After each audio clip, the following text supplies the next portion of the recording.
Hello friends, आज हम बात करेंगे कि कुंडलिनी एसेंशन जर्नी में जब हम मेडिटेशन करते हैं तो काफ़ी लोगों को इनवॉलंटरी मोमेंट्स फील होते हैं। तो वो मोमेंट्स क्या होते हैं, वो किस लिए होते हैं, और जब हमें पता चले कि ऐसा कुछ हो रहा है तो हमें क्या करना चाहिए।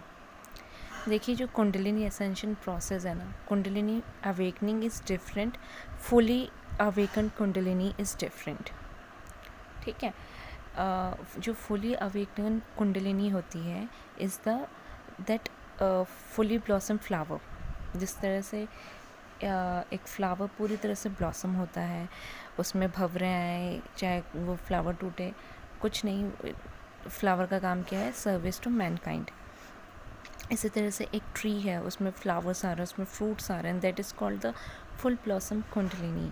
सिमिलरली हम लोगों का भी, ह्यूमन बींग्स का भी, लाइफ आफ्टर लाइफ इनकार्सनेशन के बाद सोल थक जाती है बार बार इनकार्सनेट करने में। तो सोल का एक कॉन्ट्रैक्ट होता है पहले से ही कि इस लाइफ टाइम में हमने अपने अध्यात्म स्पिरिचुअलिटी में का लेसन सीखना है और कुंडलिनी एसेंशन की जर्नी में आना है, so that fully awaken kundalini को हासिल कर सकें और जो ये बर्थ रीबर्थ का फेरा है उससे हट के लिबरेशन पा सकें।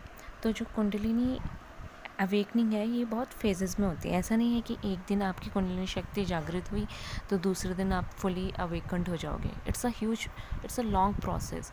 मतलब डिपेंड करता है आपके प्रेजेंट कर्मा पे, आपकी मेडिटेशन की टेक्निक्स पे, कि आप कितना अच्छे से प्रैक्टिस कर रहे हो, कितना आप स्पिरिचुअलिटी में हो। एंड कुंडलिनी शक्ति जो होती है वो हमारे सारे चक्रास को क्लियर करते हुए, जिस चक्रा में जो ब्लॉकेजेस है उसको क्लीन करते हुए 7th चक्रा, क्राउन चक्रा तक पहुंचती है। तब जाके that called fully blossom kundalini.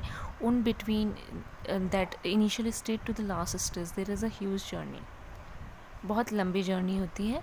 और मेरे अकॉर्डिंग मैं बात करना चाहूँगी कि अगर आप इस फेज़ में नहीं हो कि कुंडलिनी जागृत करवाने के, पीछे मत पड़िए।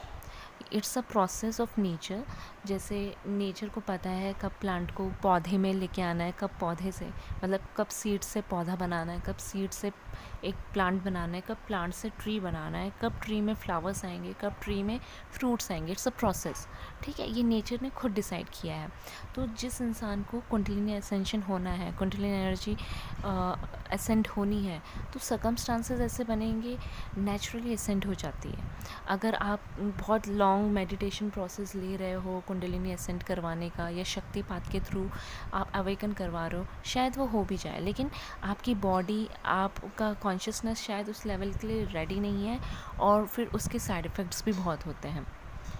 फिर क्योंकि एक रोलर कोस्टर जर्नी होती है, इमोशनल डिस्टर्बेंसेस इतने आते हैं कि अगर आप ज़बरदस्ती इंड्यूस करवाओगे तो इसके साइड इफ़ेक्ट्स हैं।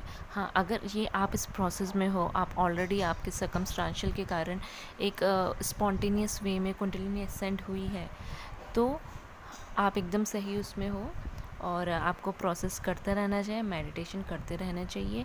मेडिटेशन में भी बहुत सारे मेडिटेशंस हैं जिनको करने से इस प्रोसेस को ईज़िली हम कर सकते हैं। अब बात करते हैं कि जो कुंडलिनी शक्ति जब जागृत हो रही होती है और हम मेडिटेशन में होते हैं तो काफ़ी लोगों को अनुभव होते हैं इनवॉलंटरी मूवमेंट्स। तो ये इनवॉलंटरी मूवमेंट्स क्या होते हैं, ये क्यों होते हैं, और इस टाइम क्या करना चाहिए। तो देखिए, जो इनवॉलंटरी मूवमेंट्स हैं वो ये होते हैं जब हम मेडिटेशन कर रहे हैं, हम कॉन्शियसली अवेयर होकर मेडिटेशन कर रहे हैं, तो जो ये एनर्जी है ये ऊपर की तरफ बढ़ती है। तो जहाँ जहाँ ब्लॉकेजेस होंगे उस हिसाब से वो एनर्जी वहाँ स्टक होगी। कईयों को वॉलंटरी मूवमेंट्स के साथ साथ पेन होता है, हीट एंड कोल्ड की सेंसेशन होती है, तो it's just a release of energy. कभी कोल्डनेस आ रही है, कभी हीट आ रही है, this is just a release of energy. हमें इससे घबराना नहीं है। सिमिलरली अगर इनवॉलंटरी मूवमेंट्स हो रहा है तो बेसिकली ये इनवॉलंटरी मूवमेंट्स नहीं है, ये वॉलंटरी मोशन है कुंडलिनी एनर्जी का। ठीक है, तो इससे भी घबराना नहीं है। प्लस अगर आप मतलब स्टेबिलिटी की तरफ प्रोसीड कर रहे हो तो धीरे धीरे धीरे ये मूवमेंट्स होने खुद ब खुद बंद हो जाएंगे। क्योंकि ये मूवमेंट्स हो रहे हैं, इट मीन्स एनर्जी का फ्री फ्लो नहीं हो पा रहा है। बट अगर ये हो रहे हैं तो इनको रोकने की ज़रूरत नहीं है, इनसे घबराने की ज़रूरत नहीं है, और कोशिश करनी है कि धीरे धीरे धीरे आपके ब्लॉकेजेस क्लियर हो। तो आप नोटिस करेंगे कि आपके इमोशंस जो ये वॉलंटरी हो रहे थे, इनवॉलंटरी जिसको हम समझते हैं, ये खुद ब खुद कम होने शुरू हो जाएंगे। अब कौन कौन सी मेडिटेशन करनी चाहिए, तो there are thousands of way, YouTube में बहुत सारे हैं तरीके। और अपार्ट फ्रॉम मेडिटेशन योगा भी इम्पॉर्टेंट है, हठ योगा भी बहुत इम्पॉर्टेंट है। अपने चक्रास को समझना इम्पॉर्टेंट है। नेचर के आप जितना नज़दीक जाएंगे उतना आपके चक्रास हील होते हैं। रिमेंबर, हमारे जो रूट चक्रा उनके नीचे भी चक्रास होते हैं। जो प्राइमरी चक्रास हैं वो 7 चक्रास हैं। तो इन सारे चक्रासों में जितनी जितनी प्रॉब्लम्स हैं वो वन बाय वन क्या होंगे, सरफेसेस में आएंगे आपके एसेंशियल जर्नी में। जनरली फुल मून के टाइम पे ये ज़्यादा होता है। और जैसे जैसे ये असेंड होती जाएगी एनर्जी, और जैसे जैसे आपके ब्लॉकेजेस क्लियर होते जाएंगे, वैसे वैसे आप नोटिस करेंगे कि आपके मूवमेंट्स भी कम हो रहे हैं और आप स्टेबल हो रहे हो, आप ट्रिगर से ऊपर उठ रहे हो, पेन एंड सफरिंग ज़्यादा फ़र्क नहीं कर रहे हैं। बेसिकली मैं जो कहूँगी, जो इनिशियल लेवल पे प्रैक्टिस कर रहे हैं वो नाड़ी शोधन प्राणायाम ज़रूर करें, क्योंकि ये हमारे सुषुम्ना और पिंगला नाड़ी, इंगला पिंगला नाड़ी को बैलेंस करके हमारी सुषुम्ना नाड़ी को ओपन करते हैं।